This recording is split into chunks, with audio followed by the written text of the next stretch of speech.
votre programme sommaire. Dans quelques minutes, Intérieur Sport, les Fennecs algériens ne sont plus qu'à un point du mondial. 24 ans que les Verts ne se sont plus hissés au sommet planétaire. En tête de leur groupe, ils devront affronter en ultime rencontre leur principal adversaire, l'Égypte. Guillaume Pivot les a suivis la semaine dernière pendant leur campagne. C'est à ne pas rater. 14h25, la deuxième journée de H-Cup, la Coupe d'Europe de rugby. Le Biarritz Olympique reçoit Gloucester. Le BO doit confirmer son retour au sommet. Après une belle entame de compétition, ils auront face à eux de solides Anglais. France-Angleterre, c'est d'ailleurs la tonalité de cette deuxième journée. Nous vous dirons tout.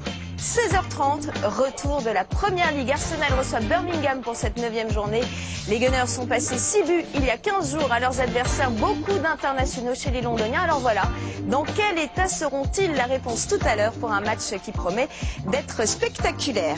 Et pour débuter notre bel après-midi, place à votre séance Intérieur Sport, le seul rendez-vous documentaire au cœur du sport et des sportifs. Guillaume Pivot, bonjour. Bonjour. Bienvenue, vous êtes le réalisateur du documentaire à suivre. Vous avez donc suivi les Fennecs algériens la semaine dernière à l'occasion de son match face au Rwanda dans le cadre des éliminatoires à la Coupe du Monde. Un match sous haute tension et pour cause gros enjeux. Oui, ça fait 24 ans que l'Algérie n'a plus connu la Coupe du Monde depuis la Coupe du Monde au Mexique en 1986. Et puis pendant 20 ans, le pays a connu une crise politique, économique qui a rejailli sur le football. Donc il y a eu une grosse crise du foot. Les deux dernières Coupes d'Afrique des Nations, l'Algérie n'y a pas participé. Alors l'espoir est revenu seulement l'année dernière quand ils ont battu le Sénégal, ce qui n'est pas rien, pour se propulser au dernier tour qualificatif de la Coupe du Monde. Ils ont été reversés dans une poule de 4 avec l'Égypte, la Zambie et le Rwanda. Seule la première place est qualificative. Et ils ont battu l'Égypte à domicile au mois de juin, ce qui a lancé un fol espoir. Et on va le rappeler juste avant ces deux dernières rencontres qualificatives. L'Algérie est en tête avec 3 points d'avance sur l'Égypte. Les calculs étaient simples. Il suffisait pour l'Algérie de battre le Rwanda, de compter sur un faux pas de l'Égypte en Zambie pour se qualifier dès le week-end dernier pour la Coupe du Monde. Et c'est tout ce suspense-là que vous avez suivi la semaine dernière. On va les suivre dans un instant, mais quel que soit le résultat, on a le sentiment qu'il y aura un avant et un après cette campagne de qualification pour le mondial. Les structures, les mentalités sont en train de changer. La sélection a changé. Le football algérien, effectivement, est en train de changer grâce à un homme, le président de la fédération, qui est passé par la FIFA, qui a beaucoup de réseaux, qui a réussi à redonner une nouvelle ambition à l'Algérie. Et puis grâce aussi à beaucoup de joueurs qui évoluent dans les plus grands clubs européens. On les connaît tous en Ligue 1, Ziani, Belhadj, Mansouri par exemple. Ils sont formés en France, ils sont nés en France, ils ont aussi un passeport français, mais ils ont décidé de retourner dans leur pays d'origine pour défendre les couleurs des Fennecs, les couleurs vert et blanche.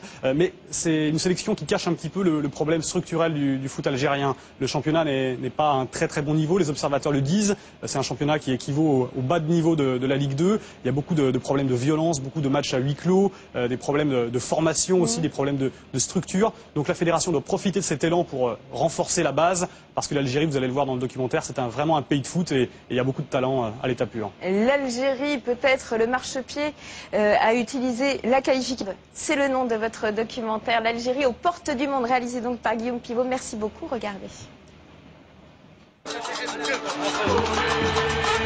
Harmonie édition. Groupe Primano et Groupe Torino.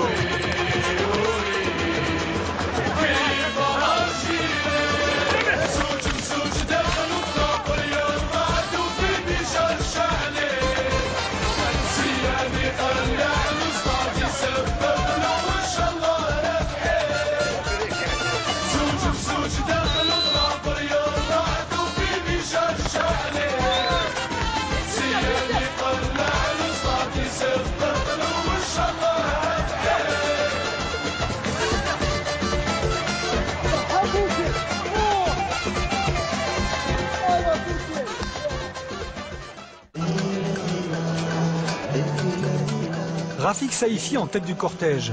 Ils arrivent de tous les horizons, d'Angleterre, de France ou du Qatar.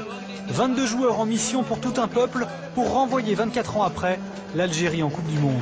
Quand tu arrives à l'aéroport, tu as un accueil comme ça. Hommes, femmes, garçons, des vieux, des vieilles, tu pries pour toi. Ça me donne la chair du pouce. C'est que quand tu arrives comme ça, tu dis franchement, je suis obligé de me défendre pour mon pays sur le terrain. Je donne le maximum.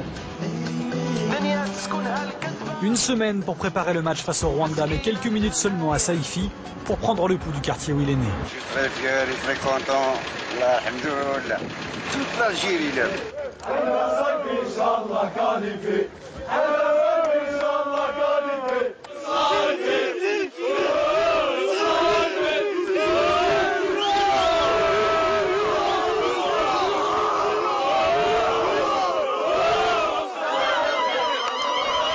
je suis descendue en bas pour le voir. Je ne l'ai pas vu, j'ai vu la foule.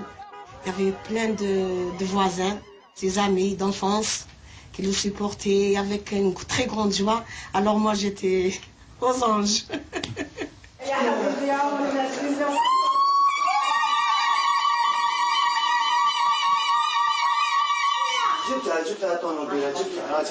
On ressent un truc où on ne peut pas l'expliquer, c'est plus fort que nous. Et je suis prêt pour entamer la semaine avec un moral bien élevé. Rafik Saïfi, c'est le grand frère de la sélection. Ses cadres, Ziani, Mansouri, Belhadj, ont grandi en Ligue 1. C'est la France qui alimente la sélection algérienne. Et cette semaine, sur les 22 sélectionnés, 13 joueurs y sont nés et y ont été formés. Du jamais vu, car un nouveau règlement FIFA vient de permettre à Mourad Megni et Hassan Yebda de changer de couleur. Champions du monde chez les jeunes avec les Bleus, mais jamais sélectionnés chez les grands, ils viennent d'intégrer la sélection de leur pays d'origine. Les radios, il n'y a pas. Alors, il y a bien une première réaction à ta convocation à l'équipe nationale quand tu l'as reçue. Je suis fier d'être ici. Moi, je ne veux pas dire que j'étais surpris parce que voilà, c'était déjà fait un peu avant. Les joueurs, je les connais tous déjà avant. Je connaissais Karim Ziani, Belhadj. J'ai déjà dit que je suis disponible, bien sûr. Ouais, c'est marrant parce qu'il pose 50 fois les mêmes questions, mais c'est normal. Je suis nouveau, donc voilà, il pose beaucoup de questions sur l'intégration, etc. On va les aider, mais je ne sais pas comment, mais la preuve, ils sont déjà, c'est eux maintenant qui nous aident. Et maintenant, il reste encore, je pense à partir de demain, il faut rentrer dans le match et se concentrer parce qu'il y a trop de médias, il y a trop de pubs, tout ça. Maintenant, il faut baisser un peu le rythme. L'autre secret de la réussite actuelle, une organisation quasi sans faille. Voyage en première classe, encadrement professionnel et surtout hébergement loin de la folie algéroise, à l'hôtel du centre militaire de Beni Messous. Un hôtel luxueux, mais fermé à double tour.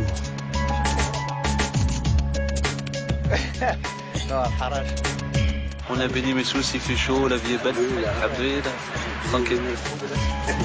Une sélection aux petits soins. Ah, des petites lasagnes, de la mayonnaise.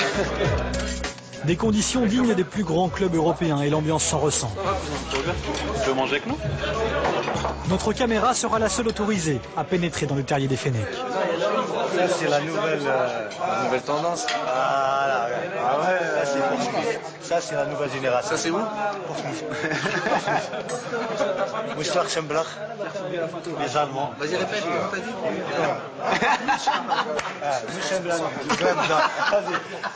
Redis-le. Mönchengladbach. Ah, tout doucement, non, redis-le vite. Toi, dis-le.